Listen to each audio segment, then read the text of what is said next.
একটি গ্রাম ছিল। সেই গ্রামের মানুষরা খুব বেশি জল অপচয় করত। গ্রামটিতে একটি বুদ্ধিমান বানরও থাকত। বানরটি প্রায়ই গ্রামের মানুষদের বলতো, জল অপচয় করা ভালো নয়, একদিন এই জলই শেষ হয়ে যাবে, তখন তোমরা বুঝবে।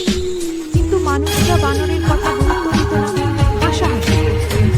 হঠাৎ একদিন সত্যিই গ্রামের সব জল শেষ হয়ে গেল। মানুষ জলের জন্য হাহাকার করতে লাগলো। সবকিছু দেখে বানরটি বুদ্ধি পেল। সে বুদ্ধি আর বৈজ্ঞানিক প্রযুক্তি ব্যবহার করে আবার গ্রামের জন্য জলের ব্যবস্থা করে দিল। মানুষ জল নতুন এসে করে খুশি জল খুশি। বাঁচত।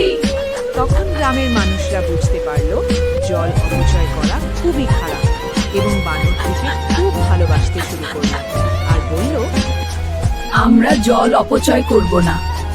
কেউ জল অপচয় করবে না। জল বাঁচাও, জীবন বাঁচাও। কার্টুন এনজয় টিভি চ্যানেলটা সাবস্ক্রাইব করে দিন।